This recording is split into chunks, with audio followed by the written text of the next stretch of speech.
Hello students.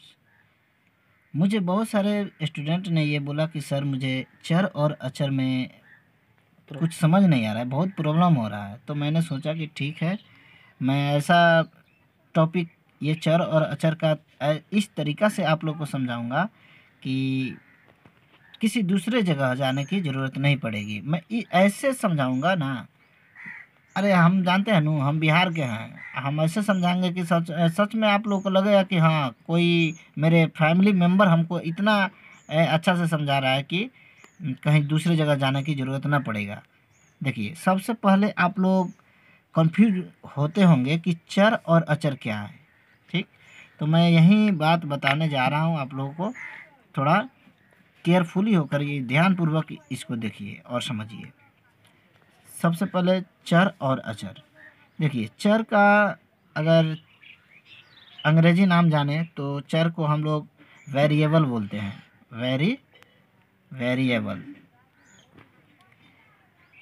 Variables and अचर को बोलेंगे कांस्टेंट।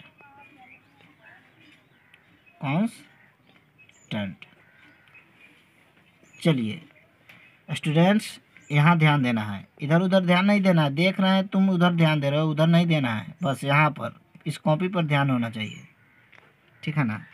चलिए, सबसे पहले मैं चर बताने जा रहा हूँ, तो इसको मैं पहले इसको बॉर्डर बना दूँ दोनों के बीच में। बस ध्यान से समझिएगा। यहाँ पे सबसे पहले आप यहाँ ध्यान दीजिए कि ए से लेकर, यानी अल्फ़ाबेट 26 होता है, और ए से लेकर ए टू जेड, यानी A B C dot dot dot dot करके हम एक्स वाई एंड जेड। ठीक, ये मैंने जो अल्फ़ाबेट लिखा इसी को ही बोलते हैं चर। आप लोग कंफ्यूज मत होइएगा कि चर को हम अगर लिखा रहेगा कहीं नंबर से रिलेटेड तो उसको चर नहीं बोलते हैं, बस इस अल्फ़ाबेट को ही बोलते हैं कि ये चर है।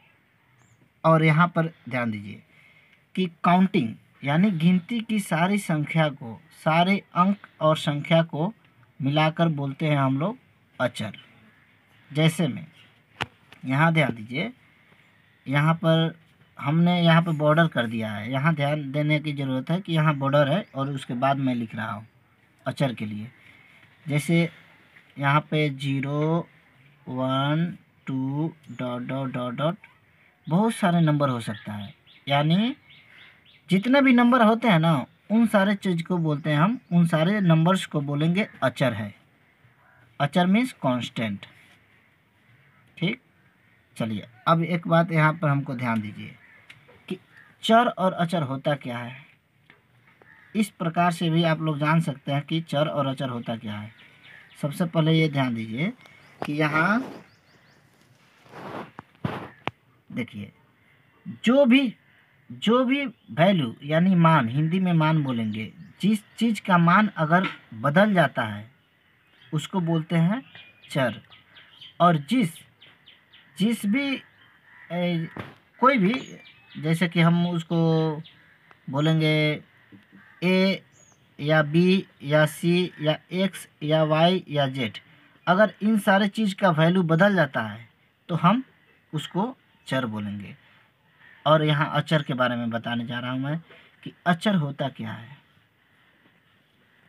अचर का मतलब होता है जो चर जैसा नहीं हो।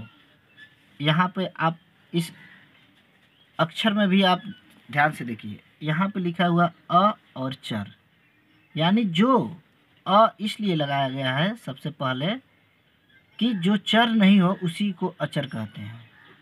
ठीक, अब यहाँ ध्यान दीजिए, चर का मतलब अभी आप लोगों को बताएं कि जिसका वैल्यू बदल जाए, चेंज हो जाए, उसको चर बोलेंगे, यानी वेरिएबल्स बोलेंगे। और अचर उसे बोलेंगे जिसका वैल्यू कभी नहीं बदले, जो एक बार हो गया, यानी कि एक बार जो नंबर लिख दिए बस वही नंबर रहेगा, कभी बदलेगा नहीं, है ना। ठीक उसी प्रकार से, जिस प्रकार से, चलिए मैं आप लोग को एक जॉक टाइप का मैं कुछ बताने का कोशिश कर रहा हूँ। यहाँ हिंदू और मुस्लिम मैं कहना नहीं चाहूँगा, क्योंकि हम लोग हम सनातन धर्म और हिंदू धर्म से आते हैं। हम लोग जब शादी करने जाते हैं, ठीक, तो वहाँ पर जो आग का 7 फेरा लेते हैं, तो वहाँ बोलते हैं कि हम जिस लड़की का हाथ थाम रहे हैं उसे ज़िंदगी भर अपने साथ निभाएंगे।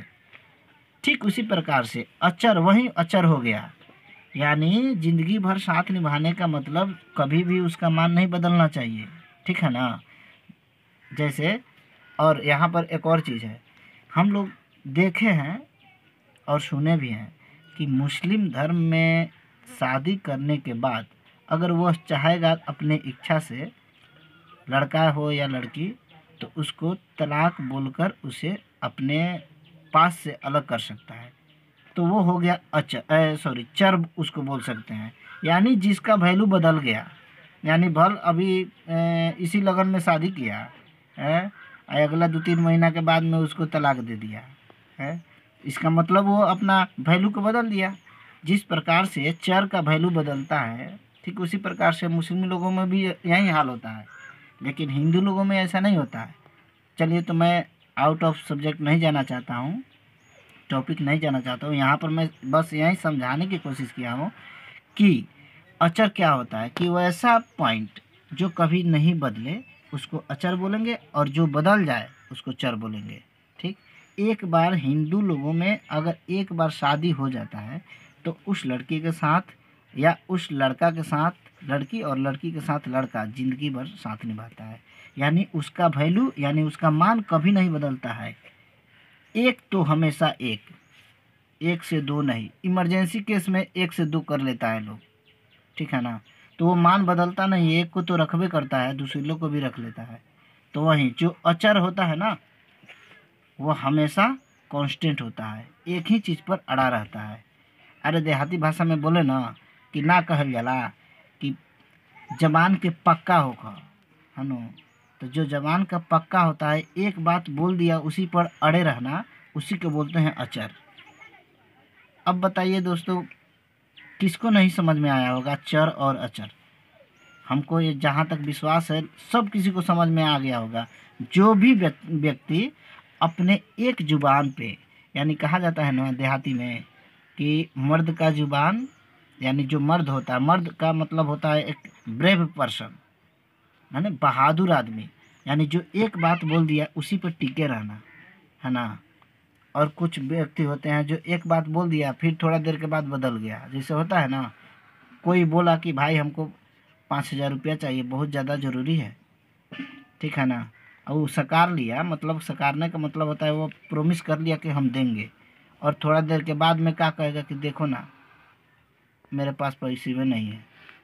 तो इसका मतलब उसका ज़ुबान पक्का नहीं है, जबकि उसके पास पैसा है लेकिन देना नहीं चाहता। तो वो ज़ुबान का पक्का नहीं है, यानी वो चर है ना। वो चर है, वो व्यक्ति चर प्रवृत्ति का है ना। अचर वही होता है जो एक बार फिक्स बोल दिया ना कि हाँ आपका ज़रूरी है, किसी भी हाल में हम आपको 5,000 रुपया देंगे। यानी वह जो व्यक्ति है उसका जो नेचर है वह अचर प्रवृत्ति का है। ठीक, चलिए, और चर और अचर में यही डिफरेंस है। बस इतना जानिए आप लोग कि चर के किसे कहते हैं, कि वैसे गणितीय वैल्यू, यानी गणितीय मान जिसका वैल्यू बदल जाए उसको चर बोलेंगे। और वैसे गणितीय मान, है ना, मैथमेटिकल वैल्यू, या उसको बोलेंगे न्यूमेरिकल वैल्यू, जिसका मान नहीं बदले, यानी जिसका वैल्यू कांस्टेंट रहे, उसको बोलेंगे हम अचर। A few moments later. देखिए स्टूडेंट, मैं आप लोगों को अब चर का जो डिफिनेशन होता है, यानी परिभाषा उसको बोलते हैं हिंदी में, वो बताने जा रहा हूँ। देखिए, चर वे संख्याएं होते हैं जिनके मान व स्थिति बदलते रहते हैं। फिर एक बार और बोल रहे हैं, चर वे संख्याएं होते हैं जिनके मान व स्थिति बदलते रहते हैं, उन्हें चर, यानी इंग्लिश में बोलेंगे तो उसको वेरिएबल बोलते हैं। ठीक, चर संख्याएं कहा जाता है, यानी सिंपल से समझिए, यानी जिन जिन संख्या का वैल्यू यानी मान बदलते रहता है उसे चर कहा जाता है। चलिए अब यहाँ ध्यान दीजिए, ये स्टार चर संख्या जो होता है ना वो अक्षर से व्यक्त किया जाता है। चर जो होता है उसे अक्षर से व्यक्त किया जाता है। देखिए जैसे अल्फ़ाबेट, ठीक, अल्फ़ाबेट में ए से लेकर स्टार्टिंग ए से करेंगे और जेड तक चर को व्यक्त करने के लिए, ठीक, अल्फ़ाबेट या क ख ग हिंदी में भी सेट आप लोग कर सकते हैं चर को, और इंग्लिश में आप अल्फ़ाबेट, ठीक है, अल्फ़ाबेट से भी डिनोट कर सकते हैं आप। चलिए अब आपको मैं बताने जा रहा हूँ अचर के बारे में। तो अचर क्या होता है?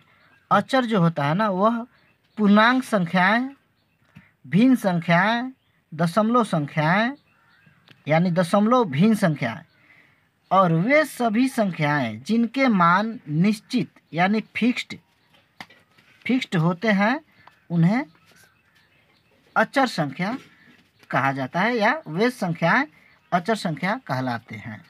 ठीक, चलिए अगर आपको थोड़ा सा भी कंफ्यूजन हुआ होगा तो मैं फिर एक बार और इसको रिपीट कर दे रहा हूँ। अचर संख्या किसे कहा जाता है? पूर्णांक संख्याएं, भिन्न संख्याएं, दशमलव भिन्न संख्याएं और वे सभी संख्याएं जिनके मान निश्चित होते हैं वे संख्याएं अचर कहलाते हैं। ठीक, चलिए अब यहाँ पे ध्यान दीजिए, जैसे जीरो से स्टार्टिंग करेंगे और काउंटिंग के सभी नंबर्स यानी 1 2 3 डॉट डॉट डॉट इनफिनाइट तक यानी अनंत तक इसको आप बोल सकते हैं और लिख सकते हैं। उसके बाद माइनस में जैसे -1 -2 -3 इन सारे संख्या को, और आगे चलिए जैसे 0.1 0.2 0.3 0.4 यहाँ 4.8 7.6 यानी और सारे दशमलव के संख्या को भी हम लोग अचर कह सकते हैं और कहते भी हैं। चलिए जैसे बोलेंगे all numbers are known as constant, constant मतलब बोले तो अचर। चलिए A few moments later. देखिए स्टूडेंट, अब आप लोग को मैं कुछ एग्जाम्पल्स देकर समझाने की कोशिश कर रहा हूँ कि चर और अचर होता क्या है। ठीक, कंफ्यूजन नहीं लाना है अपने अंदर। कंफ्यूज होने के लिए मैं ये वीडियो नहीं बना रहा हूँ, कंफ्यूजन को दूर करने के लिए वीडियो बना रहा हूँ, है ना। अरे बहुत सारा मास्टर लोग क्या करते हैं पता है, वो लीप पोत कर बराबर कर देते हैं, बच्चे लोग को समझे में नहीं आता है ना। एक लड़का तो बोल रहा था सर हम जाते हैं सर के पास कोचिंग पढ़ने, तो बोर्डवा पर लग रहा था कि उर्दू भाषा लिख रहे थे, कोनो बात वो नहीं समझ में आ रहा था। तो वैसा कन्फ्यूजन में नहीं पढ़ना है, बस सिंपल स्टाइल और सिंपल तरीका से मैं बता रहा हूँ। ठीक, यहाँ पे ध्यान दीजिए। चलिए सबसे पहले मैंने लिखा यहाँ पर y = 3x + 7p। ठीक, इसको अगर हम हिंदी में बोले तो ऐसे बोलेंगे कि y = 3x + 7p। अब ध्यान दीजिए, इन्हीं सारे चीज़ों में ये जो इक्वेशन हम लिखे हैं इसी में चर और अचर दोनों छिपा हुआ है, लेकिन उसको अलग अलग करके मैं बताने की कोशिश कर रहा हूँ। देखिए यहाँ ध्यान दीजिए, देखिए जैसे रेड कलर से रेड पेन से जो मैं ये लाइनिंग किया हूँ यहाँ पे, देखिए यहाँ और यहाँ, ये यहाँ पे 3 है, यहाँ 7 है। इन 3 और 7 को इस इक्वेशन में 3 और 7 को अचर बोलते हैं। 3 और 7 को क्या बोलेंगे? अचर बोलेंगे। और यहाँ पे y है, x है और p है। y, x और p को बोलेंगे चर है। ठीक, समझ में तो आ रहा है ना? ठीक, चलिए अब यहाँ ध्यान दीजिए, ये तो इतना सिंपल तरीका है ना कि कोई भी स्टूडेंट अब इसके बाद कभी कंफ्यूज ही नहीं करेगा। चर और अचर में उसको बोलेंगे कि वेरिएबल और कांस्टेंट में कभी कंफ्यूजन ही नहीं आना चाहिए, है ना। चलिए अब यहाँ ध्यान दीजिए, एक और एग्जांपल लेते हैं और उसको समझाने की कोशिश कर रहे हैं। देखिए यहाँ पर एक इक्वेशन लिखे हैं, यानी समीकरण उसको बोल सकते हैं, ठीक। 9a plus 8y is equals to 3x plus 2p plus 4r। फिर से एक बार और मैं बोलने जा रहा हूँ, थोड़ा यहाँ ध्यान दीजिए, उधर नहीं देखना है, यहाँ पे ध्यान देना है, ठीक। यहाँ 9a plus 8y is equals to 3x plus 2p plus 4r।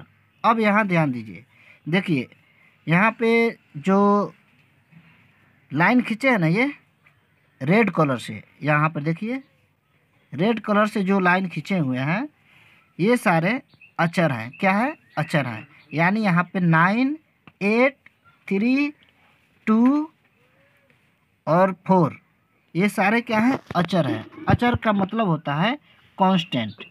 अचर का मतलब होता है क्या? कांस्टेंट। यहाँ मैं लिख दे रहा हूँ कांस्टेंट। और चर का मतलब होता है वेरिएबल्स। देखिए, और इसको मैं अब यहाँ पे मैं चर को यहाँ से चुनकर बताने जा रहा हूँ, आखिर इसमें चर कौन है, ठीक। तो ध्यान दीजिए, यहाँ पे जो ब्लू कलर से जो लाइन खींचे हुए हैं वो है चर। जैसे में a है, y है, x है, p है और r है। फिर ध्यान से एक बार और मैं बताने जा रहा हूँ।